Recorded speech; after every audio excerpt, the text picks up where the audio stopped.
Hello and welcome back. So this video is for class 11th and today I will solve some of the doubts that you have asked about units and measurement. Now one thing let me make very clear. In 11th standard things will be little different than 10th standard. In 10th class we had a very few number of numericals, okay, that we would solve in the class and then you would understand everything there is that you need to know. But in 11th class that is not the case, okay. Teacher will not be able to solve each and every numerical for you. Please understand that, okay. So most of the numericals you will have to practice on your own, okay. I will tell you how to solve different numericals, okay, but you will have to do the practice on your own, otherwise you will not be able to understand them, okay. So please keep that in mind. I will show you some very important numericals that may be asked on this chapter, okay, and with that I am sure you will be able to solve all the other exercise questions, okay. So let's begin. Okay, so with that in mind we will start. Now previously we have discussed about how to convert degrees into radians, so I will not cover that again, but there was a doubt asked regarding conversion of degrees to arc minutes or arc second. Okay, so there is a very simple concept. All you have to remember is 1 degree will be equal to 60 arc minutes. Minute is shown by one single dash. Okay, that is all you have to remember. 1 degree means 60 minutes and 1 minute is equal to 60 seconds. Second is shown by 2 of these dashes. Okay, it is as simple as that. So you can convert any such value into minutes or seconds by understanding this. So for example, if you are told to convert 5 degrees into how many? 5 degrees will be how many seconds? 5 multiplied by 60. That is nothing but 300 minutes. Sorry. So 5 degrees is 300 minutes. To convert this into seconds, okay, you convert degrees into minutes and then minutes into seconds. So 300 into 60, that will give you what is this answer in seconds. Getting the idea? So this is how you can convert. And vice versa is again very simple. To convert minute into degrees, divide by 60. Okay, so if you are told 30 minutes. So 30 minutes is how many seconds? What you should do? Divide by 60. So 30 by 60 is nothing but 0.5 degrees. So 30 minute is equal to 0.5 degrees. So on and so forth.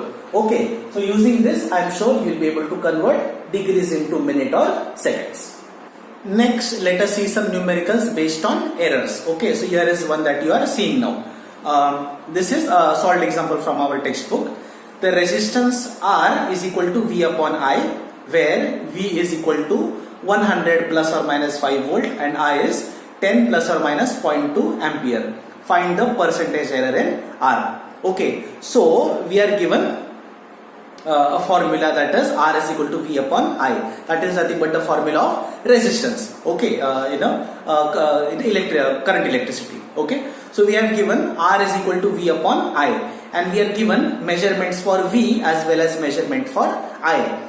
So if there is, so when we are doing the measurement for voltage and current, there are errors in this. Okay, we have to find how much will be the final error in finding resistance. Okay, so here is how we will do it. First, let us write down how much is the voltage given. Voltage given is 100 plus or minus 5 volt.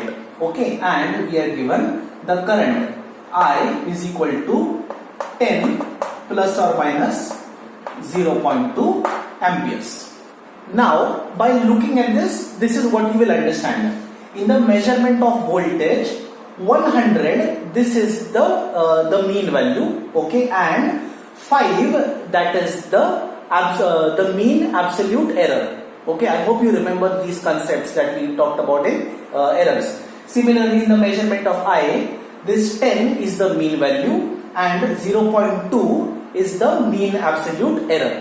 Okay, now let us find out percentage error for V, and this you will remember for all kind of numericals henceforth. How much is a percentage error for V? So percent error for V will be equal to, this is how you do, the mean absolute error 5 divided by the mean value 100 into 100. Okay, and you will see the answer comes to 5%. So percent error for V is 5%. Similarly, how much is a percent error for I? We'll do the same thing. Okay, you will do mean absolute error 0.2 divided by mean value 10 multiplied by 100, which will be equal to 0.2 into 10, that is 2%. Okay, so what we are noticing, when you measured V, the percent error in measurement of voltage was 5% and percentage error in the measurement of current was 2%. Now, when you are measuring resistance, formula for resistance given is V upon I. Okay.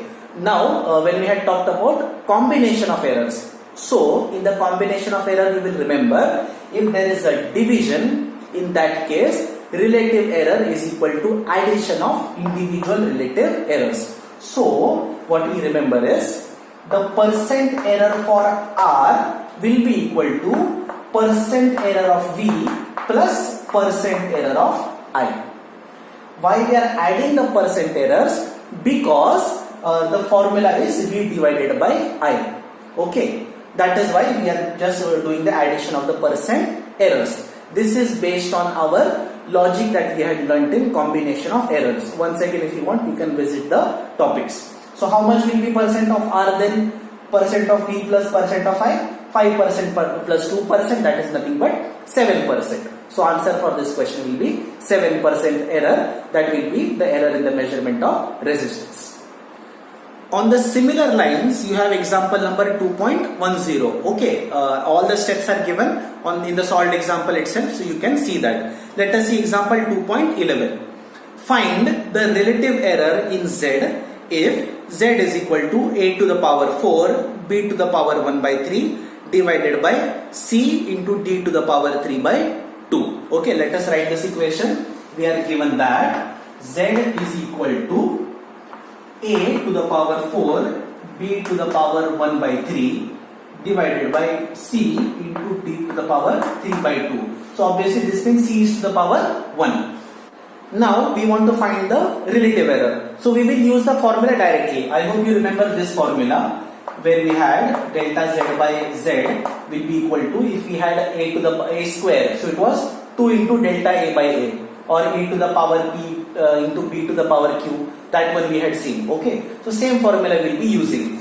So using that, we'll get the relative error for Z will be delta Z upon Z equal to, let us do for first one, A to the power 4. So we write it as 4 into delta A upon A. That is relative error of A. Plus B is to the power 1 by 3. So it becomes 1 by 3 into delta B upon B. Plus, now even though it is in division, still we have to take it as plus only, because we want to find the maximum error. Plus C is to the power 1, so we can directly write it as delta C by C, plus D to the power 3 by 2, so this is 3 by 2 into delta D by D. That is the answer.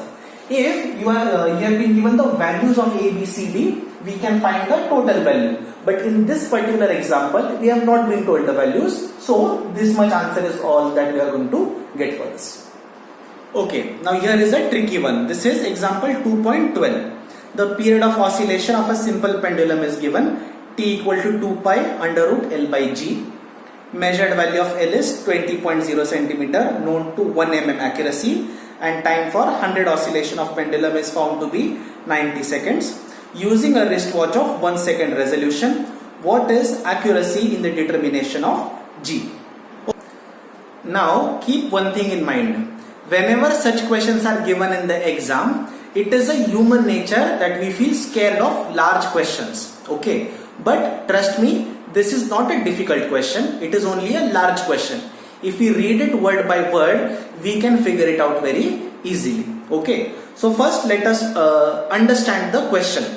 We have been told period of oscillation of simple pendulum is T equal to 2 pi root L by G. Let us write the formula. So we have been told T is equal to 2 pi under root capital L by G. Okay, I'll tell you the meaning of these symbols. P is nothing but the periodic time equal to 2 pi. L is called as length of the pendulum, and G is nothing but acceleration due to gravity. So this is the formula we have been given. Then we are told that measured value of L is 20 centimeter, known to 1 mm accuracy. Okay, how do you write this particular statement? So we will write measured value of L, length. L will be equal to 20 centimeter or 20.0 centimeter, and how much is accuracy? Equal to 1 mm. Okay, but see, because this is given in centimeter, so 1 mm also will write in centimeter. Okay, and 1 mm is how much centimeter? It is nothing but 0.1 centimeter. Correct? So we'll write it as plus or minus 0.1 centimeter. Okay, this is how you will write down length, 20.0 plus or minus 0.1 centimeter. How did we write this? From the question, because we were told that the length is 20 centimeter, known to 1 mm accuracy.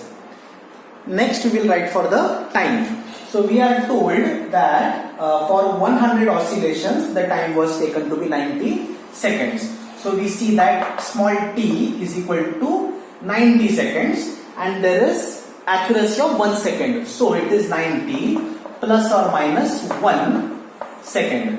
Okay, this is the reading for the measurement of time, not the periodic time, the total time. And how many were the oscillations? Let us write it as small is equal to 100 oscillations. Correct? I hope you are following me here. Now, one small change that we will be understanding in this. Whatever will be the error in the measurement of small t, same will be the error in the measurement of capital T. Capital T is periodic time for one oscillation. Okay, I repeat once again. Whatever is the error in measurement of small t, same will be error in the measurement of capital T. Keep this in mind. Okay, so we can write this as capital T upon T equal to delta small t upon T. Okay, the relative error for capital T is equal to relative error for small t. Why? There will be no error in the measurement of this n, that is number of oscillation. Okay, we are very accurate when we are measuring oscillations. Our unpredictability lies in small t. So delta t by t, that is the small delta t by t, is equal to delta capital T by t. Okay, so this is to be remembered. Okay. Okay, now with all those things in mind, let us solve our numerical. So we are told t is equal to this much, right? We are supposed to find out error in the measurement of g. Okay, so what we will do? We will find out the formula for g. How you will do? Square on both the sides, so you will get t square plus 4 pi square L by g. Therefore, you will get g equal to 4 pi square capital L upon t square. Getting the idea? Okay, so this is how we found out the value for g. Now the task is to find out how much is delta g by g equal to. Okay, 4 pi square, that is neglected, and we will write delta g by g will be equal to delta L by L plus this is t square, so 2 into delta t by t. I hope you have understood how we got this. Okay, again this is combination of errors. Okay, and now we only have to fill these values. So how much is delta L by L? Okay, if you remember, the reading of L was 20 plus 0.1. So delta L by L will be equal to 0.1 upon 20.0 plus 2 delta t by t. So capital T by t equal to small t by t. I hope you remember. So what was it there? There it was 2 multiplied by 1 divided by 90. Okay, and now it is a simple task to solve this. So solving this, we will get the answer as 0.027. Okay, so that will be relative error in g, and therefore percentage error will be delta g by g multiplied by 100. So this will be 2.7% or almost 3%. So the error in measurement of g will be 3%, or you can write 2.7%. So in this chapter, these kind of numericals will be asked. Now, as I said before, it is very important that you are reading from the textbook and you are practicing on your own. Okay, I will share a file with all this exercise questions solved. Okay, so you will get all the questions, okay, that will be solved for you, but you have to do the practice on your own. Till that time, you will not be able to understand it. There were some doubts regarding dimensions also. So already I have covered that in a previous video. Okay, dimensions, understand basically dimensions you will use to represent the derived quantities. Okay, they will give us the relation between fundamental quantities and that particular quantity. That is the meaning of dimensional formulae. You have to read from the textbook to get the complete understanding for this. Okay, so make sure you are doing that. Make sure you are practicing all the numericals. First go for the solved examples in the textbook and then you go for the exercises. Okay, so with that we will stop for today. Even if now there are some doubts, you let me know, but as I said, you have to practice. Okay, and if you are practicing, you will be able to solve all these kind of numericals very easily. Okay, thank you.